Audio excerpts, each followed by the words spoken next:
Oi pessoal, tudo bem? Eu sou a Clara Lambert e você está assistindo Histórias que Impactam do podcast 818. Hoje eu trouxe aqui uma reflexão sobre a nossa capacidade de se surpreender.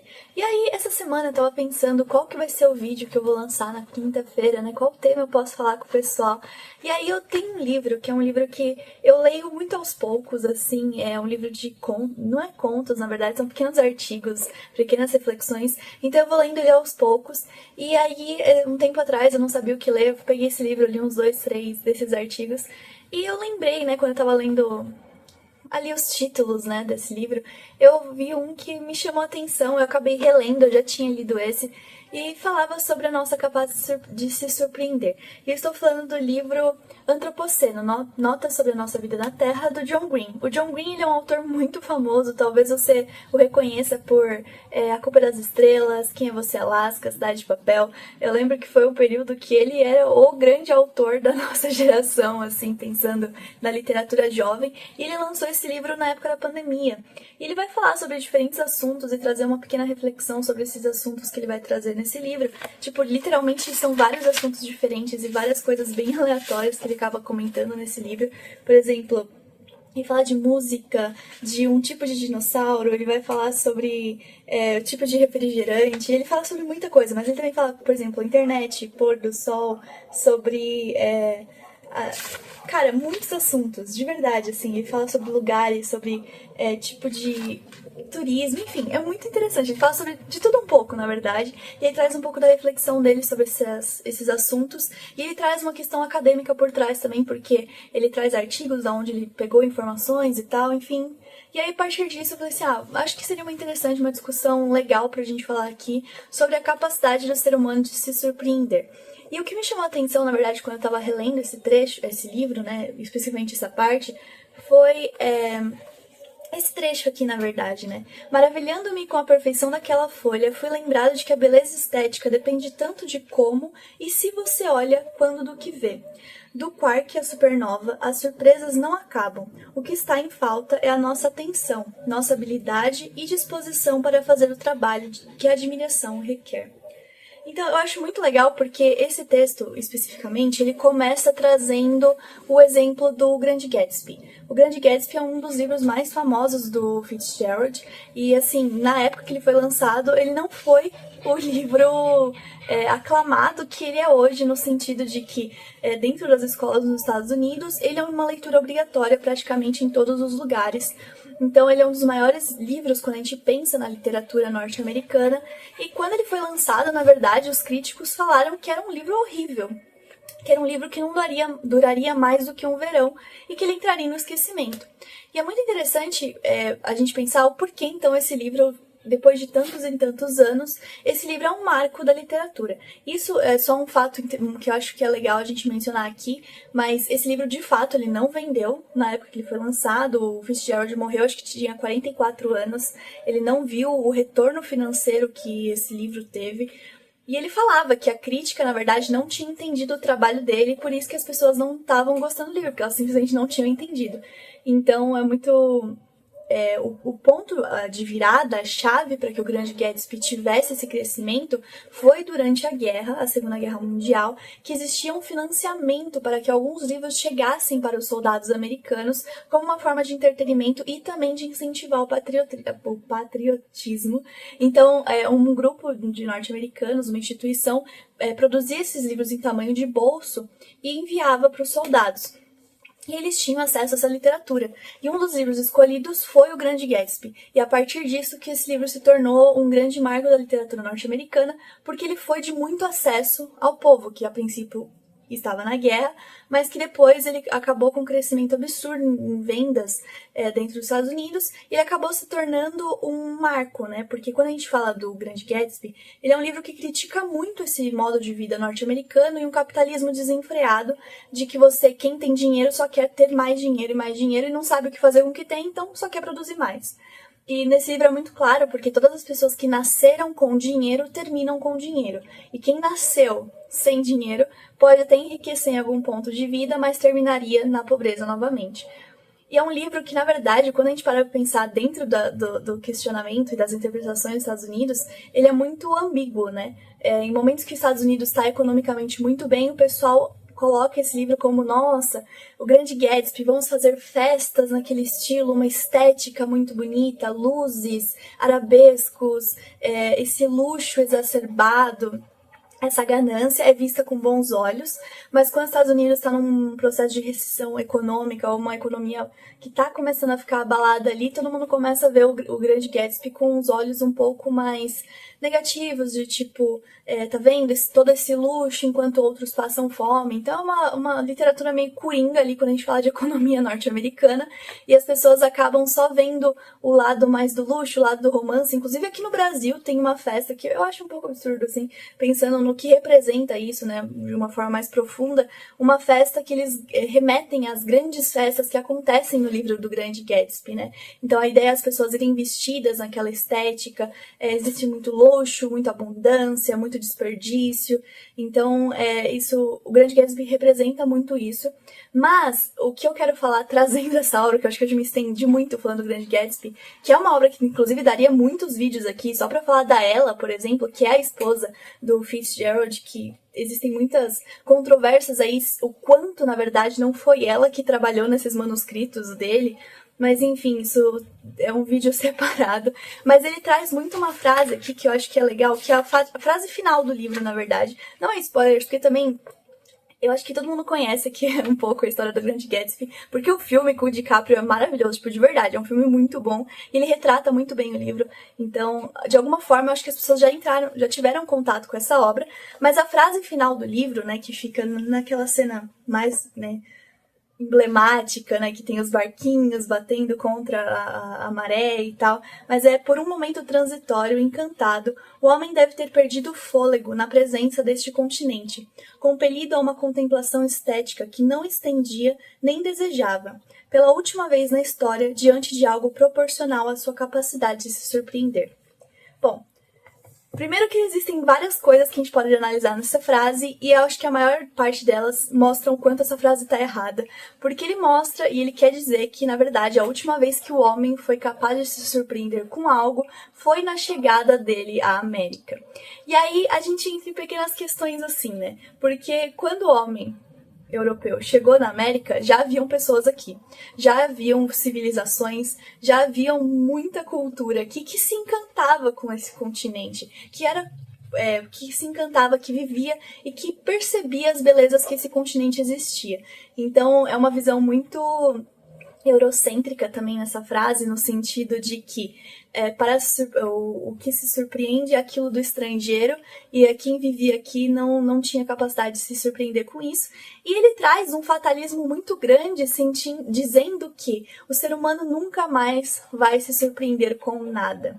E aí a gente entra de fato no que eu queria trazer nesse vídeo com vocês hoje, que é um caminho talvez um pouco diferente do que o John Green trouxe aqui, mas é falar o quanto o mundo está perdendo as suas cores e que na verdade isso é muito culpa nossa.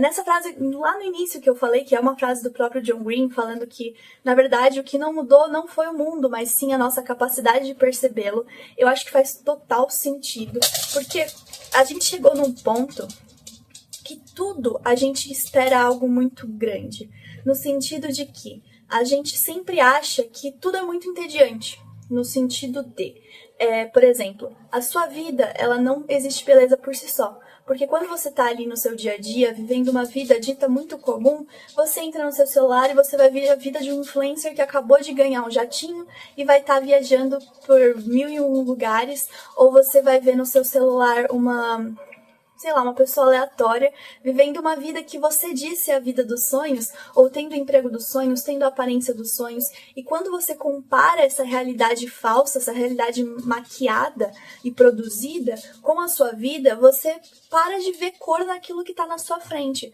porque as expectativas que você cria em relação a algo irreal é tão grande e aquilo é tão inalcançável que aquilo que está na sua frente passa a não ter mais sentido, passa a não ter mais beleza.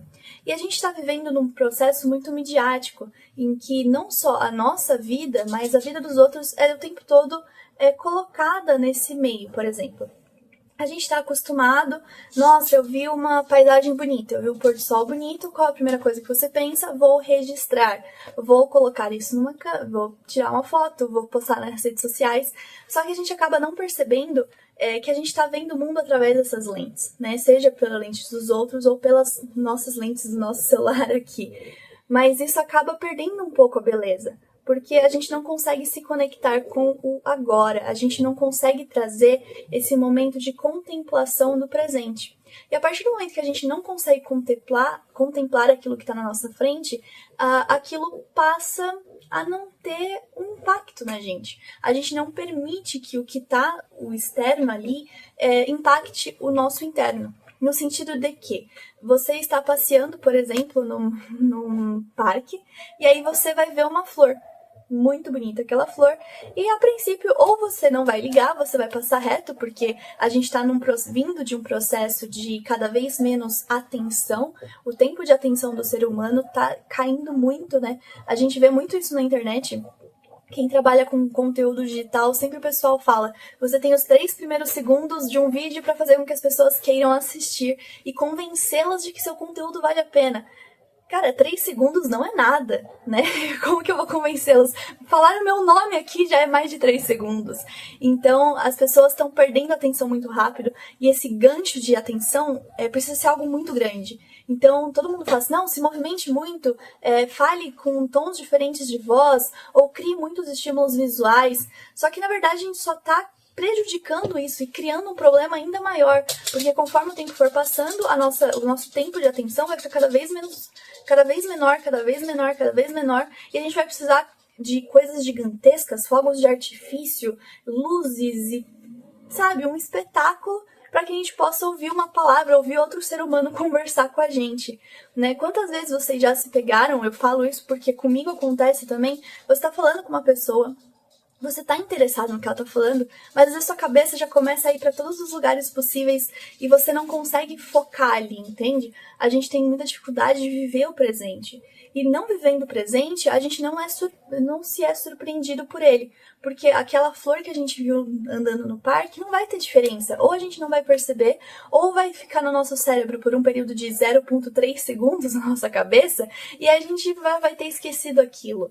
A surpresa, né, da vida seria essa percepção de você olhar para aquela flor, você perceber que ela tá ali, perceber a beleza que existe nela, perceber a força da natureza que aquela flor representa, porque é uma flor que rompeu o solo, que cresceu, abriu suas pétalas, sabe? A beleza da vida tá nos detalhes. Então, é muito triste pensar o quanto a gente está se distanciando disso. E a vida vai ficando chata, né?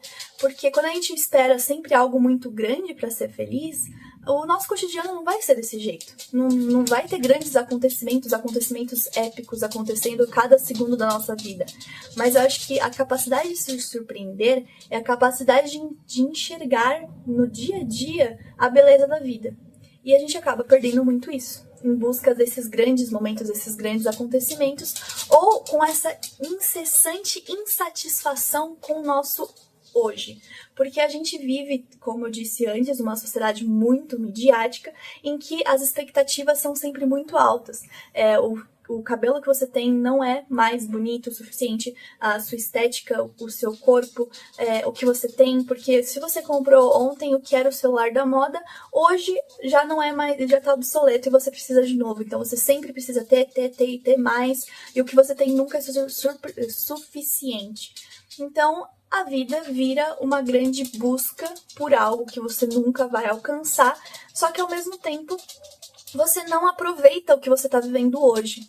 Aí eu acho que é legal, a gente pode entrar, já que a gente fala muito sobre espiritualidade e filosofia aqui no podcast, eu acho que é muito interessante trazer um elemento do taoísmo, né? Porque ele fala muito sobre o hoje. E tem, na verdade...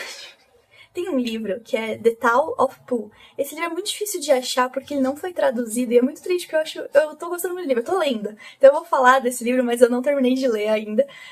Inclusive esse livro vai sair num vídeo específico que vai sair daqui acho que 2 semanas, mais ou menos.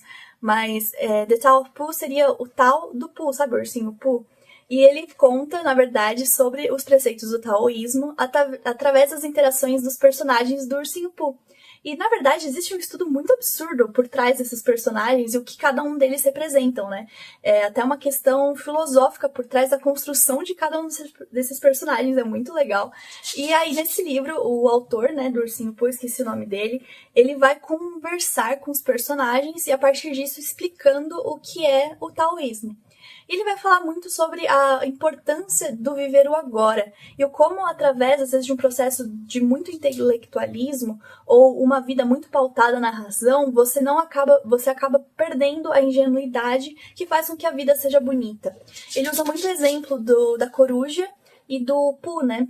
Porque a coruja, dentro do universo do Ursinho Pooh, ela é muito intelectual, né? Ela tá sempre com um livro, ela tá sempre estudando, ela sempre traz as respostas.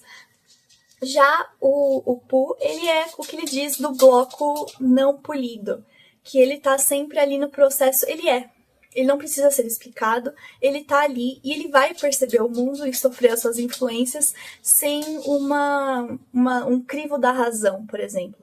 Ele traz o exemplo também do Ió, porque nesse livro ele representa uma crítica constante a tudo, no sentido de que ele vê a vida, ele vê os defeitos, ele vê as qualidades, mas tudo ele não muda, porque é tudo estático, no sentido de que ele sabe da realidade, ele conhece a realidade, mas não faz nada por mudá-la, e portanto a única coisa que ele sabe fazer é reclamar. Mas o ponto principal aqui do taoísmo que eu quero trazendo a referência desse livro também, mas é o fato de que a gente pensa tanto sobre o amanhã, o intelectualismo busca tanto essa busca por conhecimento ou prever o futuro, que a gente deixa de viver o hoje, a gente deixa de vivenciar o agora. E a partir do momento que a gente perde isso, a vida não nos surpreende mais. A gente quer criar planilhas, a gente quer criar dados, fazer curvas e previsões e tudo, só que a gente tá perdendo o sentido do hoje, a gente tá perdendo o sentido do agora. E aí, a partir disso, qual vai ser a relevância? Se você está preocupado com o que vai acontecer amanhã, ou se você vai fazer aquilo, quais vão ser as consequências, isso é importante, a gente tem que pensar sobre isso, a gente tem que pensar no futuro. Mas quando você leva isso para um extremo, você vai perder o encanto da vida. Então, quando você se deparar, às vezes, com uma paisagem muito bonita, com um céu que está assim, encantador de tirar o fôlego, isso não vai te impressionar. Isso não vai ter nenhuma relevância para você. E não vai ter o impacto que a natureza deve ter dentro de você. E a gente acaba, às vezes, se perdendo nisso, e a vida vai se tornando cada vez mais chata, a vida vai perdendo as cores. Quando você entra nas redes sociais, existem várias trends dizendo, nossa, como a vida ficou chata, nossa, como tudo perdeu as cores. Mas, na verdade, não foi o mundo só, né? Existe um processo muito interno que a humanidade está passando. Né? Claro, existem algumas justificativas que a gente vê que de fato fazem sentido, por exemplo, o processo de minimalismo nas construções, o como hoje os carros antes coloridos são todos cinzas, como as cores de roupas também estão indo para cores muito neutras. Muitas pessoas falam que suas cores favoritas são preto, branco, cinza, ou esse processo, sabe, do minimalismo no termo negativo de cada vez menos cores, cada vez menos detalhes, né? Claro que tem uma questão muito econômica aí, porque é muito mais fácil você fazer roupas em tons que não precisam de tanta tintura, que não precisam desse tipo de pigmento, ou fazer uma porta sem adornos, que seja só um negócio reto. Né? Existe uma questão econômica por trás disso também, mas esse minimalismo faz com que a gente pare de se encantar com a vida. Em 2014, mais ou menos, 2015, eu lembro que teve um burburinho aí na internet falando que Bruxelas era a capital mais sem graça do mundo. E aí, tipo, na época o pessoal começava a falar assim, nossa, porque lá é sem graça, não tem nada pra fazer. Cara, só quando você olha pra arquitetura daquele lugar, em cada canto você teria algo para surpreender. Em cada momento em cada esquina, sabe? É muito idiota isso no sentido de falar que um lugar é sem graça ou que um lugar não teria nada para que você aprender. É essa soberba do ser humano de achar que ele já sabe tudo, que ele já viu tudo e que nada é capaz de fazer com que ele pense diferente. É muito confortável essa ideia de que nada vai te surpreender, que você já sabe de tudo, que você já está em controle de tudo que possa acontecer. Você não tá. E a ideia de você se permitir se surpreender exige muita vulnerabilidade. E a gente não quer ter essa vulnerabilidade. A gente não quer buscar se abrir para o mundo, porque a gente sabe que ele pode nos machucar. Só que ele pode nos surpreender. sabe? Você pode às vezes estar numa fila de qualquer fila de qualquer lugar, você pode estar num lugar aleatório e conhecer pessoas, conhecer histórias, se surpreender com um bichinho ou qualquer coisa, entende? A gente precisa voltar a se maravilhar pelo mundo, porque a partir do momento que a gente se maravilhar com o mundo, a gente vai ter esperanças de que a gente pode fazer algo pelo amanhã. Porque enquanto a gente não viveu hoje, a gente não percebeu hoje, não adianta a gente conjecturar sobre o amanhã, porque a gente só tá no campo da teoria, só no campo das ideias, e não tá trazendo a prática. Então a gente precisa parar de pensar no dia de amanhã e começar a se surpreender com o hoje. E aí eu acho que é basicamente isso que eu queria conversar com vocês hoje. Eu senti essa necessidade pensando nesse livro. Achei que foi uma questão interessante que ele trouxe, né? Sobre essa capacidade de se surpreender. E é algo muito importante da gente conversar, né? Sobre como o mundo só vai perder as cores se a gente deixar. Então, acho que é um exercício muito difícil, um exercício muito diário e muito individual de você sempre buscar se surpreender com a vida. Você não deixar que essas expectativas, esses medos, essas inseguranças, esse medo da vulnerabilidade faça com que você perca essa fé no mundo, né? Essa beleza que o mundo tem para nos oferecer. Porque o mundo, ele é cruel, ele é triste, ele tem muitas coisas ruins, mas também existem as coisas boas. E a partir do momento que a gente se fecha para essas coisas boas, aí a vida se torna muito triste de fato.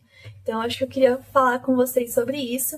Eu espero muito que vocês tenham gostado do vídeo de hoje. Se lembrem que nós temos vários outros quadros aqui, como o Lugares que Impactam, Reflexões que Impactam, esse que é o Histórias que Impactam, e os Diálogos que Impactam.